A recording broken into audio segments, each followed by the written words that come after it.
jornadas como esta que organiza el Grupo de Estudios Juan Díaz del Moral y vinculado también al SAT y también en conexión y en alianza con la Universidad de Granada, pues son unos espacios muy interesantes para el debate. Encontrarse gente que está en distintos territorios, que está en distintas luchas, que está en distintas perspectivas teóricas o prácticas. No se le enseñan a los jóvenes el afrontar realmente la vida una vez que sale de la universidad.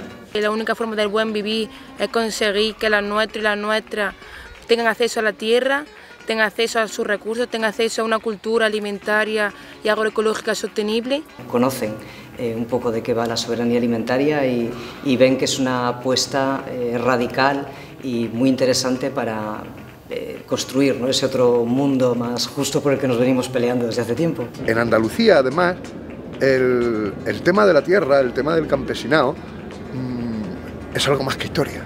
Entonces lo que hay que construir es nuevos escenarios de un sindicalismo mucho más fuerte que nos defienda primero a la gente del campo, pero que también nos defienda a nosotras como consumidoras y como usuarias. Hay una frase que resume fundamentalmente lo que debe defenderse en estos momentos, no solamente a nivel sindical, sino a nivel de cualquier colectivo humano. Y es que la tierra es un don de la naturaleza y tiene que estar al servicio de las personas, al servicio del ser humano. Hay diversas formas de conocimiento que tenemos que cuestionar también los grandes mantras, ¿no?, que existen en torno a eso y desde luego entender de otra manera la universidad más cercana a las luchas sociales, abierta, ¿no?, y con un para qué claro, ¿no?, que tiene que ser promover la emancipación, ¿no?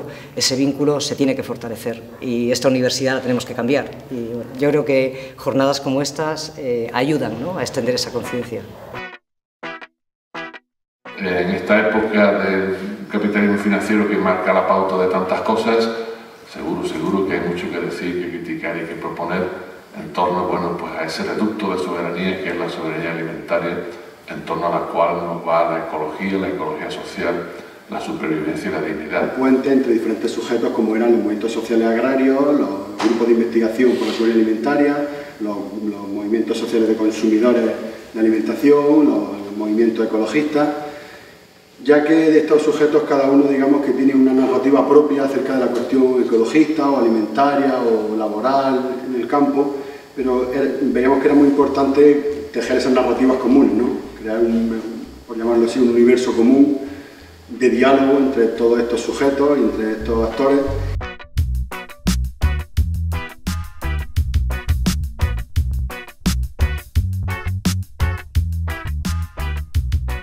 Lo que es fundamental es cómo encaramos el futuro, un futuro en el que los problemas son distintos porque las desigualdades no solamente no han desaparecido, sino que se han acrecentado.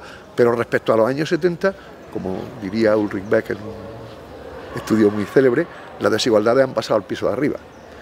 Y parece como que ya no existieran, y es todo lo contrario. Y justamente además ahora cuando se están reivindicando, pues son cosas que entonces no se reivindicaban. Por ejemplo, el tema de la soberanía alimentaria, por ejemplo, el tema de la agroecología, por ejemplo, el tema del pacifismo. Yo creo que ese tipo de cuestiones que son absolutamente transversales pero fundamentales para la calidad democrática de nuestro país, de nuestra ciudadanía, pues uno de los posibles caminos para construir ese relato es la colaboración entre distintos agentes sociales.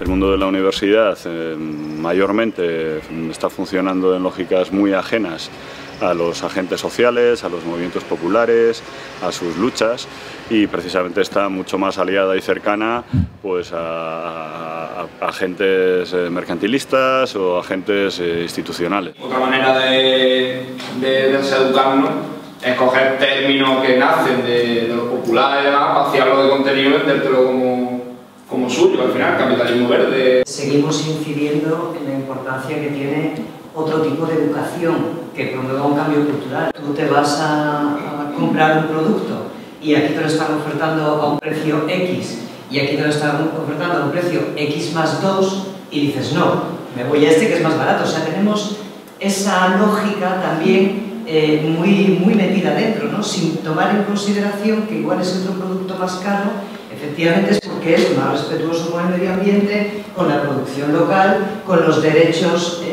laborales y de otro tipo de las personas productoras, y por lo tanto tu compromiso y tu responsabilidad como consumidora te tiene que llevar a apreciar ese producto y el valor asignado a ese producto frente a otros que, claro, que son mucho más baratos, pero que tienen un coste ambiental y social absolutamente desproporcionado, ¿no?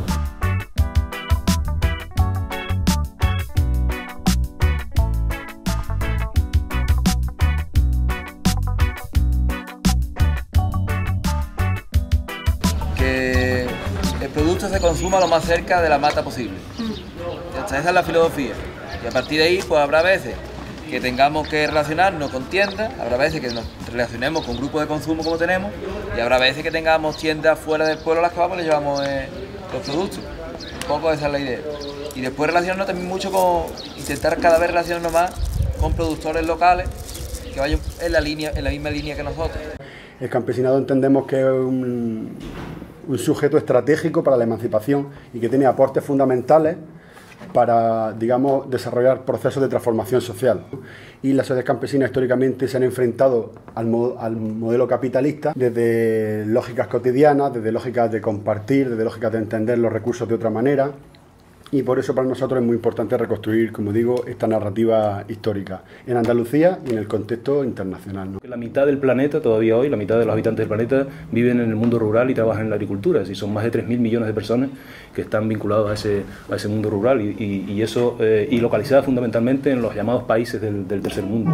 Por lo tanto, encontramos países que teniendo un 80% de la población trabajando en la agricultura pasan hambre, ¿no? Entonces todo ese problema de lo que es la cuestión agraria y sobre todo de las estructuras de la propiedad de la tierra, para nosotros es fundamental para poder dar soluciones a eso. Lo que está acá se llama la huipala, y la huipala es la bandera ancestral de los pueblos andinos del sur.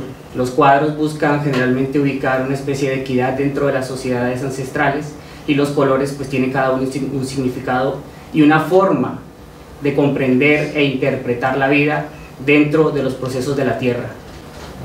Lo que hemos aprendido de nuestros abuelos, que la tierra es una forma de conexión que va mucho más allá de la lógica clásica del materialismo clásico.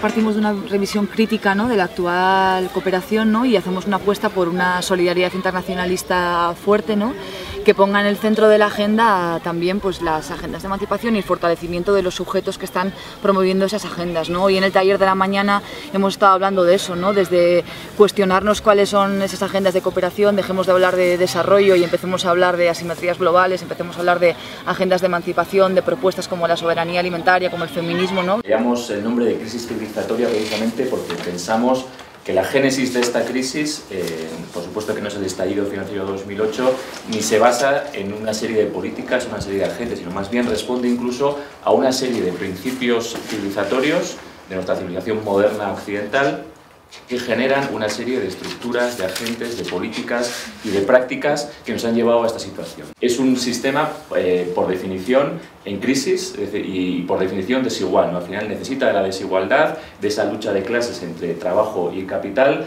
para poder sobrevivir, ¿de acuerdo? Pero sí que es verdad que digamos que si el marxismo más clásico se pudo quedar en esa visión pues, acertada, pero creemos en cierto punto limitada a la realidad, es verdad que para que esa dominación en el mercado pudiera ser posible necesita articularse con otras formas de dominación también, ¿no?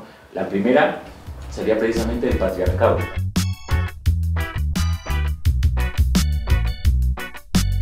Lucha constante. Filosofía. Lo cotidiano es político. Me sumo a la revolución. Eliminar roles de género. Revolución permanente. Evolución. Proceso. Participación. Movimiento social. Ser consciente de los límites. Pues yo venía para hablar con tu marido. Está para allí lejos. Estoy aquí cogiendo unos tomatitos para hacer un aliño. Sí que hay que tener un pasatiempo. Sí, todo que tenemos ahora mismo en la cooperativa, hemos sacado un programa que nos ha venido ahí una ayuda de la Unión Europea para meter un cultivo súper tecnificado, ultra productivo y muy rentable. Han descubierto unas cocinas que se les pone, que son un producto químico moderno que lo hace mejor. ¿Te acuerdas que fui al colegio y me contaron que Joaco llegó al pueblo de al lado hace un tiempo y que ahora por los tóxicos no pueden utilizar es eso, ¿por qué no lo habrán hecho bien? Sí, porque no tienen ni idea, pero que a mí él me lo si lo hacen bien, eso no tiene por qué pasar. Que penséis, si queremos alcanzar, primero, soberanía alimentaria y además feminismo, qué elementos aquí nos están chocando y qué habría que cambiar para que esta situación fuera completamente diferente. Aquí de pasatiempo no, que hay que comer, chicos, claro. Que hay que comer y necesitamos sembrar las hortalizas, las legumbres. Y el tema de la contaminación y ese tipo de cosas, pues no se produce porque sí, se produce única y exclusivamente porque hay mucho transporte en movimiento. Y entonces, para evitar ese transporte, lo mejor es que cada uno nos montemos nuestro huertecito, como lo tengo yo. Eso ocurrió con el nitrato de Chile, que fue uno de los componentes primeros que entraron en España como fitosanitarios químicos y que le llegaban con esa milonga a los agricultores y trataban de convencerlos y bueno, acababan convenciéndolos porque estaban en tan absoluta miseria que como le ponían por delante el factor económico, el factor dinero, pues se dejaban embaucar y ahí entraron y pronto ahí todos con la mochila de los componentes químicos y han destrozado nuestros campos y han destrozado todo. La movilización social es el arma del pueblo, el corazón del pueblo. Y si el pueblo no se mueve, nadie se va a mover por nosotros. El pueblo salva el pueblo. No queremos salvador, el pueblo al pueblo. Canto para los rebeldes, para los que tachan de delincuentes. Canto para aquellos que sienten como con cada palabra el político miente. No mire para el lado, el problema te viene de frente. Consumismo neoliberal en Occidente. En un barrio obrero, en un barrio que además simbólico aquí en Granada, por la lucha de sus parados y sus paradas, que están luchando por la tierra, la ocupación de los huertos que hemos visto esta tarde. Una ocupación que es un ejemplo de la lucha de los desempleados de este barrio, un ejemplo agroecológico. Menos mirar por los mercados internacionales, menos mirar por las empresas, por las grandes empresas y más mirar y tener más moralidad hacia nosotros mismos, hacia las personas. Empezó a venir gente que quería colaborar, se consiguió estos contactos con la universidad, se empezó a hacer los caminos y senderos para hacer el uso público del espacio público que hemos ocupado aquí. Y se empieza a todo el movimiento y la gente, viendo que ya no nos echábamos, dice, oye, pues yo también me voy a hacer mi huertecillo. Y a raíz de ahí pues llevamos aquí ya desde el año 2012. Por eso también nosotros queríamos que teníamos que estar como parte de la universidad o de parte de las luchas, que estos son los nuestros y las nuestras y queremos que en un barrio en el que nosotros nos sentimos mejor a gusto. Pues bueno, yo creo que en primer lugar vamos a darle la palabra a Francesco Caruso. Y yo creo que sea importante ahora hablar de esto aquí en Andalucía, en la jornada de estudio sobre lo campesino por un motivo muy simple. Porque la igualdad entre la historia del sur de la Italia y la historia de la Andalucía es muy similar. No solo como el sur que se rebella y que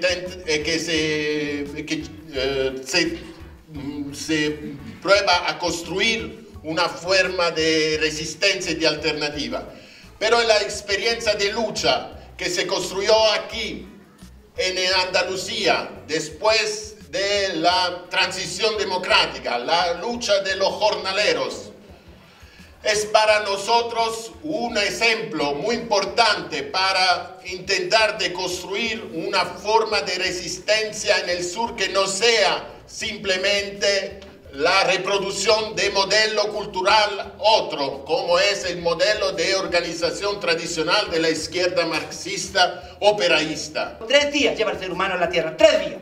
Y esos 3 días tenemos que intentar por todos los medios visualizarlo para el futuro, para que un día conquistemos todos los sueños de la humanidad, que es la libertad, la justicia, el reparto, la grandeza del ser humano. Tenemos que luchar por ello. Yo os animo en que hoy es un debate sobre el tema de la tierra, soberanía alimentaria, pero no está mal que yo también haga esta última reflexión. Unidad y lucha. El pueblo vencerá algún día.